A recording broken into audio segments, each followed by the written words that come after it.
The IMF annual meeting report on SK Newsline is brought to you by the St. Kitts Nevis Anguilla National Bank and Hope Economics.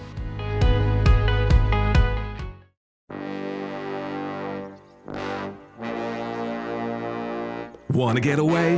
Now you can. Stop standing in long ATM lines to withdraw cash. Use your national debit or black cards to complete a wide variety of transactions at supermarkets, variety stores, gas stations, pharmacies, and more. Shop online at the most popular websites and stores for quality brands using your national debit or black cards. And take back your time to enjoy all the things that you love to do. Remember, instead of waiting in long ATM lines to withdraw cash, use your National Bank cards today. National Bank, always here.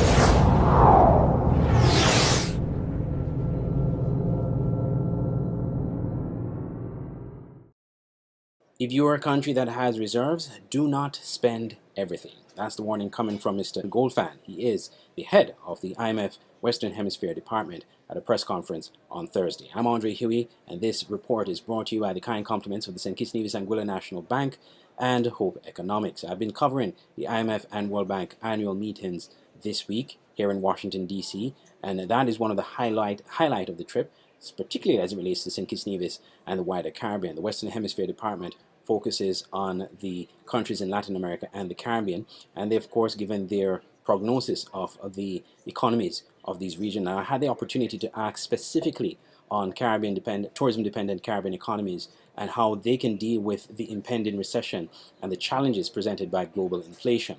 This was the response. And this is an extended response, an extended clip, which will show the questions I asked and the eventual response. Andre Huey, SK Newsline, St. Kitts and Nevis. The Caribbean, as you pointed out in your opening statement, Caribbean in the tourism-dependent economies have fared well. The recovery has been going well for tourism-related economies. But considering the global economic outlook, what advice would you have for tourism-dependent, especially tourism-dependent Caribbean countries? And what financial or fiscal policies do you think these countries need to put in place to ensure that inflation is controlled and the impact of the global economic outlook does not affect them greatly? In the same breath, also, if you could speak specifically to St. Kitts and Nevis, a small country with a tourism-dependent economy as well. So we are forecasting a decline in growth, and we are not yet certain that this will affect tourism, but we do know that over in generally in the cycles, that's the tendency, and our recommendation is to be aware of this possibility, and the way to be aware and to be mindful of the cycle, the global cycle, is to realize that whatever buffers are there, they need to last for some time. This cycle, this shock, will not end next month. It will take some time. And if you are a country that have reserves, have fiscal resources, do not spend everything now. We do understand that there is a major shock and there is a need to support the people, but given that there is going to be a more persistent shock, it is advisable to be mindful that if you spend all your resources now in a non-targeted way, you may be having a policy which will not be affordable over time.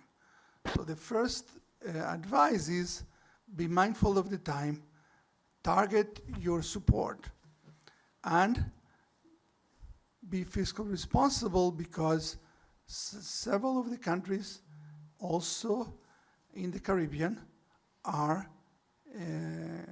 constrained, have issues with fiscal.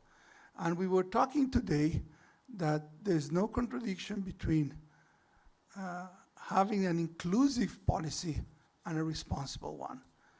You can have both fiscal responsibility and social responsibility. On the bright side, however, St. Kitts and Nevis has seen economic growth in 2022. Actually, the IMF projected early this year a 9.8% economic growth for St. Kitts and Nevis, owed particularly to the rebound of the tourism economy. However, Mr. Gustavo Adler, who is also from the Western Hemisphere Department of the IMF, he would have projected a rather decline in growth for 2023, again due to the global inflation and the global economic outlook for 2022 heading into 2023. You asked specifically about St. Kitts and Nevis. We see a dynamic in the country similar to the rest of the Caribbean, where the economy has recovered quite a bit this year. In fact, we project growth at 9.8 for 2022, helped by the recovery in tourism. Now going forward, because of the global slowdown that we are projecting, including in the US and Europe, we see this tourism weakening as well for next year. So growth we are projecting at the moment at 4.8 for 2023. Responses there from the IMF officials from the Western Hemisphere Department. Now, I should let you know that we are trying to get more stories as it relates to the Caribbean economy, and we do have some more from that press conference, which we'll share with you in a subsequent report. And also, we had the chance to speak to the governor of the Eastern Caribbean Central Bank. We shared one of the part of that conversation we had with him in the report on Thursday. We'll have more for you during the course of this week. Coming to you from Washington, D.C. for SKN Newsline, I'm Andre Hewitt.